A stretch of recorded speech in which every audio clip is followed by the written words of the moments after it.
Good YouTube, Quinn Wade coming to y'all with that instant basketball analysis, of course, on Analysis Playground, and we're gonna do it today.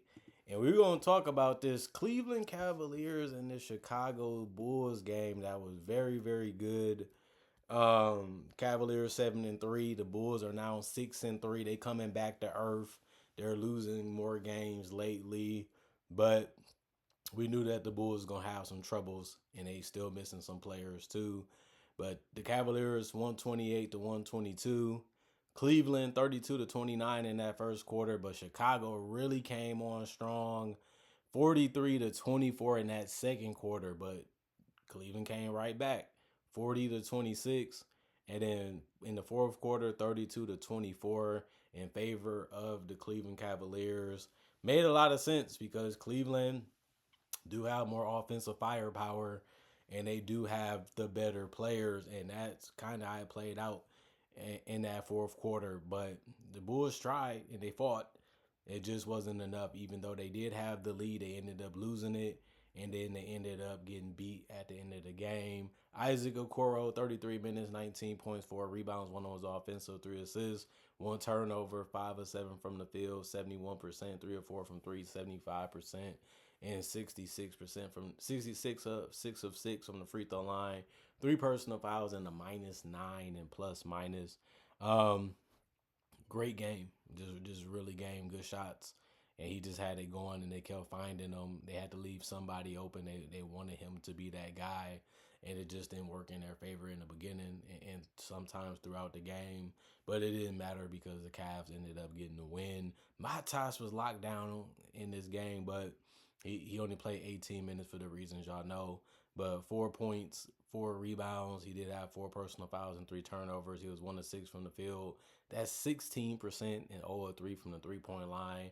But he did go 2 of 2 from the free throw line. It was a -4 and plus minus. They also held Vucevic to under 10 points. He finished with 9 and 29 minutes. He only had 5 rebounds, 1 on his offensive, 4 assists, 2 steals, 2 turnovers, 4 of 11 from the field, 36%, 0 of 2 from 3, 1 of 2 from the free throw line, 4 personal fouls, and a -23 in plus minus. Trey Jones, 30 minutes, 17 points, 6 rebounds, 1 of them was offensive, 4 assists, 1 steal, 2 turnovers, 3 of 9 from the field, 33%, 0 of 3 from the 3-point line, 11 of 12 from the free throw line, 91%, and 4 personal fouls, and he was a -26 in plus minus. He was looking for his teammates throughout the game, and he also had some shots that he took that you thought that he would make, but he didn't.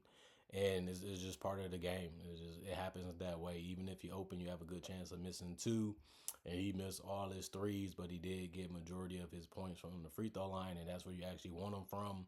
And it worked for him in this game. And then Josh Giddey, he was held below 20 and held without a triple-double, but he still had a good impact on this game. 33 minutes, 15 points, 9 rebounds, 2 of them was offensive, 6 assists, 2 steals, 1 block, 2 turnovers, 5 of 18 from the field, 27%, 0 of 3 from the 3-point line, 5 of 5 from the free throw line, 2 personal fouls, and a -12 and plus minus.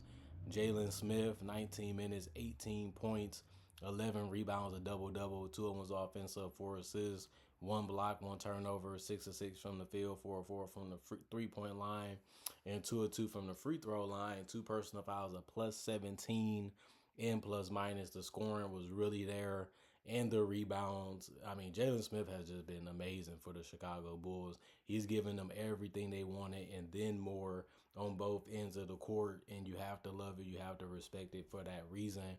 A really good gamble for them so far this season. Patrick Williams, 23 minutes, 11 points, 1 rebound, 2 assists, 3 of 5 from the field, 60%, 3 of 4 from 3, 75%.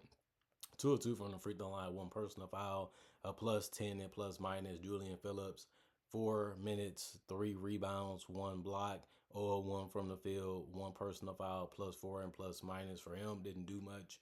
Guy like what Patrick Williams was able to do, took some timely shots, and it ended up working out for him, and he kept getting open, and he just had to drain them, and he did. Kevin Huerter did similar.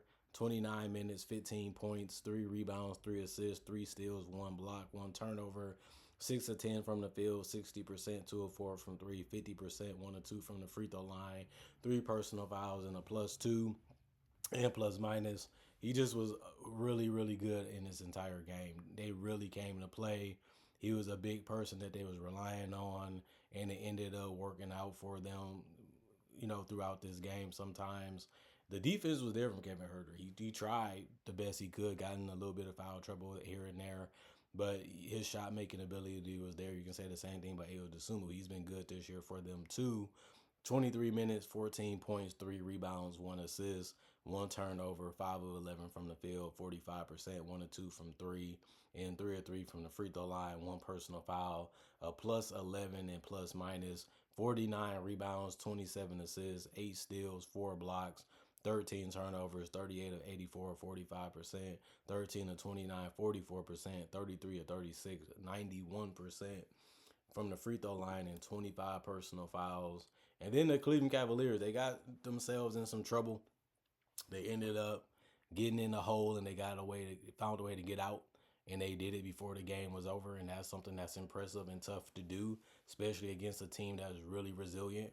And the Bulls can come at you and attack you in different ways. You have to understand that.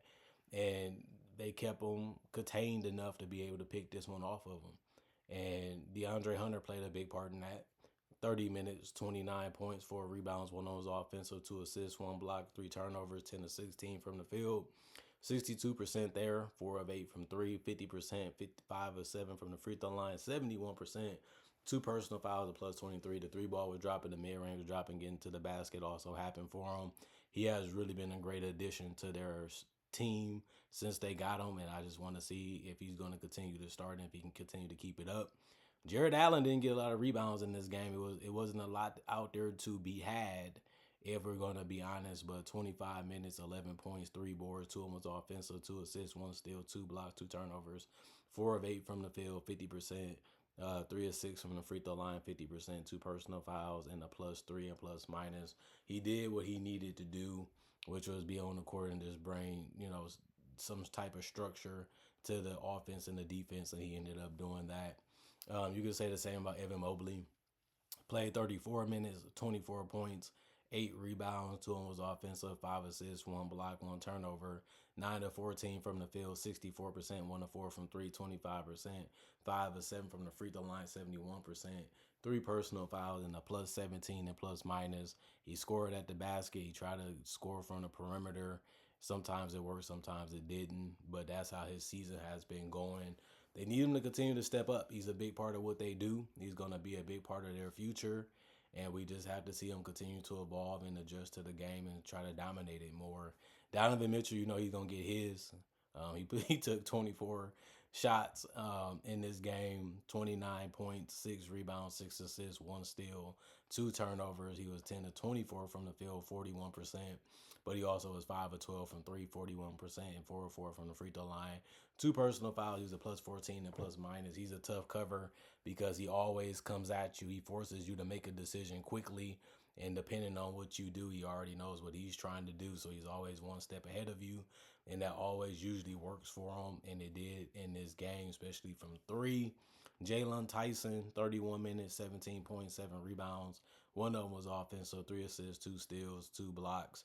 6 of 10 from the field, and he was also 3 of 4 from 3 and 2 of 2 from the free throw line. 2 personal fouls. He was a +6 and plus minus. The scoring was there from all the starters. They really played well together, and they had to if they was going to beat this Chicago Bulls team. That's how tough that team is to beat right now. You need your best players playing their best way to be able to get that win, and that's what they had to do to close this one out, really. Dean Wade played 19 minutes, though. 2 points for him, 3 rebounds, 2 of them was offensive, 2 steals, 1 block, 1 of 5 from the field, 20%, 0 of 4 from 3, 4 personal fouls, and a -4 and plus minus. Lonzo Ball, 22 minutes, 2 points, 4 rebounds, 4 assists, 1 of 4 from the field, 25%, 0 of 3 from the three-point line, 4 personal fouls, a -8 and plus minus. Sam Merrill, 28 minutes, 8 points, 2 rebounds, 8 assists. That's what he's out there to do, to keep the ball moving or hit open shots. 1 turnover, 3 of 8 from the field, 2 of 6 from 3. That's 37% and 33%. No free throws.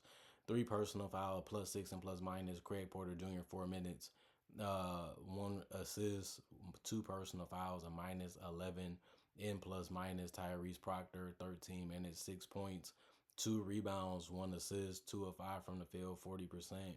It was all threes that he took, no free throws. That's how he ended up with his 6 points, 3 personal fouls, and a -16 in plus minus. 39 rebounds, 32 assists, 6 steals, 7 blocks, 9 turnovers, 46 of 94, 48% from the field, 17 to 46, 37% from 3, 19 to 26, 73% from the free throw line, and 27 personal fouls. The game was good. It was a fight. It was a battle. It was a war. But Cleveland, they have to be happy that they came out on top with the win, because that's what they came for, and that's what they was able to get. They played hard, they executed, they took their time, and they try to, make things hard and difficult as much as they could on the Bulls. The defense to me was slightly better from Cleveland than it was from the Bulls, and I think that that played a good part of why they won this game.